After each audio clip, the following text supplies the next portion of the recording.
नमस्कार, मैं हूं ज्योतिष आचार्य मुरारी पांडे। जुलाई 2021 कुंभ राशि वालों के लिए कैसा जाने वाला है उसके बारे में हम चर्चा करेंगे। सबसे पहले बात करेंगे स्वास्थ्य को लेकर कि स्वास्थ्य कैसा रहने वाला है। स्वास्थ्य की दृष्टि से मैं बात करूं तो शनि आपके राशि के स्वामी हैं और द्वादश भाव में बैठे हुए हैं। कोई भी ग्रह जब द्वादश भाव में बैठ जाता है तो अशुभ हो जाता है, चाहे वह शुभ ग्रह ही क्यों ना हो। तो चूंकि आप सबको पता होगा कि ज्योतिष में जो 12 घर है उसमें से 3 घर मुख्य रूप से अशुभ होते हैं, छठा घर, 8वां घर और 12वां घर। तो शनि यहाँ पे 12वें घर में बैठे हुए हैं। दूसरी अशुभता क्या है शनि के साथ कि शनि जो है वक्र गति के है। वक्र गति क्या होता है? वक्र गति यानी कि जो ग्रहों की जो नेचुरल गति होती है, जो उसको आगे की तरफ चलना चाहिए, वो आगे की तरफ न चल के वो पीछे के तरफ जब चलना शुरू कर देता है तो उसको ज्योतिष शास्त्र में वक्र गति बोलते हैं, रेट्रोग्रेड ग्रह हो जाता है। और अच्छा फल भी वो उसी तरीके से देता है, यानी कि जब उल्टा चलेगा तो उसका जो फल होगा वो भी उल्टा ही हमें मिलेगा। इसका सीधा सा तात्पर्य हुआ कि स्वास्थ्य को लेकर आपको पूरी तरीके से सतर्क रहना चाहिए, सचेत रहना चाहिए। छोटी से छोटी बीमारी को लेकर भी आप उसको नज़रअंदाज न करें। अब हम चर्चा करेंगे आर्थिक स्थिति, क्योंकि हर आदमी की जो पहला या दूसरा जो प्रश्न होता है कि हमारी आर्थिक स्थिति कैसी रहेगी। आर्थिक स्थिति देखा जाए तो कुंभ राशि वालों के लिए दूसरे घर का स्वामी, जहाँ से हम धन का विचार करते हैं, उसका स्वामी बृहस्पति है और बृहस्पति भी वक्री है। जैसा कि मैंने अभी बताया कि वक्री होने से जो ग्रहों का जो फल मिलना चाहिए वो हमें पूरी तरीके से नहीं मिल पाता है, जबकि उल्टा ही मिलता है। तो यहाँ पर भी जो दूसरे घर के स्वामी हैं वो बृहस्पति है और वो भी वक्र गति में है, इसलिए गुरु का भी प्रभाव जो है आपके लिए शुभ नहीं है, जिसका कारण आर्थिक स्थिति में आपको नुकसान हो सकता है। या कहीं से पैसा का लेन देन करना हो तो उसमें भी बड़ी सावधानी बरतें, धोखा इत्यादि होने के प्रबल योग बने हुए हैं। अब हम चर्चा करेंगे चौथे घर से। चौथा घर व्यक्ति के जीवन के लिए बहुत महत्वपूर्ण होता है, क्योंकि इससे आप भूमि, वाहन और माता का सुख का विचार करते हैं। अब तीनों जीवन के लिए बहुत महत्वपूर्ण होता है। कोई प्रॉपर्टी इत्यादि पूरे जीवन भर का मेहनत करके फिर इस प्रॉपर्टी में निवेश करता है या फिर प्रॉपर्टी इत्यादि रहने के लिए बनाता है, लेकिन अगर उसका कोई वाद विवाद हो जाए, कोई गलत प्रॉपर्टी उसके हाथ में मिल जाए, कागज़ अगर गलत मिल जाए, तभी पूरे जीवन के लिए या पूरी जामा पूंजी उसका चला जाता है। तो ऐसे स्थिति में आपको बड़ी सावधानी बरतने की ज़रूरत है। क्यों? क्योंकि चौथे घर में राहु बैठे हुए हैं। राहु की जो एक नेचुरल जो स्वभाव होती है, स्वाभाविक जो स्वभाव राहु की जो होती है वो होती है शॉर्टकट का रास्ता से चीज़ों को प्राप्त करना। कई बार ऐसी स्थिति हमारे जीवन में आ जाती है कि हम सही तरीके से न जाके कोई अगर हमें जो समझा देता है या शॉर्टकट रास्ता बता देता है, हम उसको ही रास्ते को पकड़ लेते हैं, फिर उसका परिणाम हमारे विपरीत होता है। क्योंकि चतुर्थ घर में राहु बैठे हुए हैं, इसलिए आपको प्रॉपर्टी या वाहन दोनों को खरीदते समय अगर आप विचार बना रहे हैं तो बड़ी सावधानी से खरीदें। अपना बुद्धि विवेक का सही इस्तेमाल करके फिर आप आगे बढ़ें। चौथे घर से माता का स्वास्थ्य का भी हम विचार करते हैं। क्योंकि राहु चौथे घर में बैठे हुए हैं तो माता के स्वास्थ्य को लेकर भी थोड़ी सावधानी बरतनी होगी, सचेत रहना होगा। कोई अगर माँ को कोई पुरानी बीमारी है तो उसको आप नज़रअंदाज न करें, उसको विशेष तौर पे ध्यान दें। छठा घर बहुत महत्वपूर्ण होता है। छठे घर से ऋण, रोग, शत्रु, ये 3 चीज़ों का विचार किया जाता है। क्योंकि छठे घर में मंगल और शुक्र दोनों एक साथ बैठे हुए हैं। शुक्र और मंगल की जो युति होती है वो अगर छठे घर के अलावा किसी और घर में होती, यानी कि सप्तम भाव में होता या पंचम भाव में, नवम भाव में, लग्न में, तो बहुत शुभ होता है। लेकिन छठे भाव में है और वहाँ पे मंगल नीच के हो जाने के वजह से छठा घर भी आपका पूरी तरीके से पीड़ित हो गया है। अब छठे घर से शत्रु का विचार करते हैं।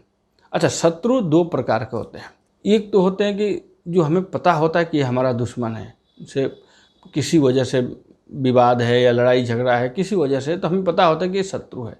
एक होता है गुप्त शत्रु, जो हमारे साथ तो खड़ा होता है लेकिन हमारे साथ वास्तव में होता नहीं है, वो सबसे खतरनाक होता है। और ज़्यादातर ऐसे ही शत्रु आज के डेट में पाए जाते हैं। ये कहना अतिशयोक्ति नहीं होगा कि ज़्यादातर जो लोग होते हैं वो इसी प्रकार के होते हैं। और आपके लिए खासतौर पे कुंभ राशि वालों के लिए अगर मैं बात करूं तो जुलाई के जो महीने में, क्योंकि मंगल नीच के हैं और भी 20 जुलाई तक की जो स्थिति है वो आपके लिए बहुत अच्छी नहीं है। इसीलिए शत्रुओं से थोड़ा सा आपको सचेत रहने की जरूरत है, खासतौर पे गुप्त शत्रु से। जीवन साथी का अगर हम बात करें तो जीवन साथी का जो स्वामी है वो सूर्य है, और सूर्य की स्थिति पंचम भाव में है। पंचम भाव ज्योतिष शास्त्र में त्रिकोण की संज्ञा दी गई है। त्रिकोण का मतलब होता है काफ़ी शुभ स्थान। 5वां घर और 9वां घर, 2 घर ज्योतिष में ऐसा होता है जो काफ़ी शुभ माना जाता है। सप्तम भाव यानी जीवन साथी का जो स्वामी सूर्य है वो पंचम भाव में बैठे हुए हैं। ये जब राशिफल का आदमी प्रेडिक्शन करता है तो ऐसा बहुत कम चांस मिलता है कि जीवन साथी का जो भाव होता है उसके लिए प्रेडिक्शन करते समय, फलादेश करते समय हम बहुत अच्छा बोलें, क्योंकि ज़्यादातर इसमें नकारात्मक ही चीज़ें होती है। ये कुंभ राशि वालों के लिए बहुत अच्छा है कि जीवन साथी का जो सहयोग है जुलाई के महीने में बहुत मिलने वाला है। इसमें आपको जीवन साथी के साथ समय व्यतीत करने का समय मिलेगा, आपको कहीं घूमने फिरने का, यात्रा करने का या प्लान बनाए हुए हैं, कहीं धार्मिक यात्रा का प्लान बनाए हुए हैं, तो आप अपने परिवार के साथ में, जीवन साथी के साथ में यात्रा करने के पूरे योग बने हुए हैं और आप इसमें सफल होंगे। तो ऐसे बहुत कम होता है कि ऐसे योग बनते हैं, लेकिन आपके लिए बना हुआ है, तो इस समय का सदुपयोग आपको करना चाहिए। सबसे महत्वपूर्ण चीज़ दशम भाव। दशम भाव होता है कैरियर, कार्यक्षेत्र, नौकरी, ये कैसा रहने वाला है। कैरियर भाव का जो स्वामी है आपके लिए वो मंगल है, और मंगल 6ठे भाव में नीच के है। तो कैरियर के लिए भी यह समय, खासतौर पे 20 जुलाई तक का जो समय है वो आपके लिए बहुत अच्छा नहीं है।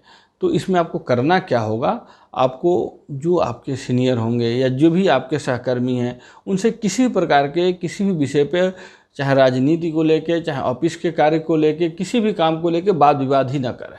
बहुत कम एक दूसरे से बात करें, खासतौर पे 20 जुलाई तक। वैसे वाद विवाद कभी भी किसी से भी नहीं करनी चाहिए, लेकिन फिर भी जब समय अनुकूल नहीं होता है तो हम किसी को अच्छी सलाह भी दें तो उसको बुरा लग जाता है, फिर वो कहीं ना कहीं वो समस्याएं हमारे लिए खड़ी हो जाती है आगे चल के। इसीलिए हमें जब समय अनुकूल नहीं हो तो बड़े नाप तौल के बोलना चाहिए, नाप तौल के हमें कदम उठाने चाहिए। तो कैरियर को लेके आपको विशेष ध्यान रखनी होगी, वाद विवाद से अपने आप को बचाना होगा। एक और चीज़ मैं बताना चाहूँगा, द्वादश भाव में शनि बैठे हुए, वक्री होकर बैठे हुए, इसका सीधा सा तात्पर्य हुआ कि आपको आने वाले समय में विदेश यात्रा का योग बन सकता है। वहाँ से कोई ऐसे अवसर मिलेंगे जिससे आप विदेश यात्रा कर सकते हैं। या अगर कोई आप काम कर रहे हैं तो अपने काम को बढ़ाना चाहें तो विदेशों से भी उस काम को बढ़ा सकते हैं, क्योंकि जो देश से बाहर के जो योग बने हुए कार्य क्षेत्रों लेके वो आपके लिए बहुत अच्छा योग बना हुआ है। एक चीज़ और है जो कुंभ राशि वालों के लिए बहुत अच्छा दिखाई दे रहा है, वो है आपको कोई वाद विवाद अगर चल रहा है या कोई कोर्ट केस इत्यादि चल रहा है तो इसमें आपको सफलता मिलने के पूरे योग बने हुए हैं। उम्मीद करता हूँ कि अब वीडियो आपको पसंद आया होगा। अगर पसंद आया है तो इस वीडियो को अधिक से अधिक लोगों तक शेयर करें, इस चैनल को सब्सक्राइब करें, लाइक करें, और यदि आप अपने जीवन के बारे में, ज्योतिष से संबंधित कोई भी सलाह लेना चाहते हैं तो आप मेरे नंबर पर व्हाट्सएप करिए। अपना date of birth, time, birth place, अपना या अपनों का किसी का भी अगर जानकारी लेना चाहते तो मुझे भेजिए। मैं खुद उस कुंडली को देख के समयानुसार मैं आपको बताऊंगा। बहुत बहुत धन्यवाद। जय श्री राम। शुभ हो, मंगलमय हो।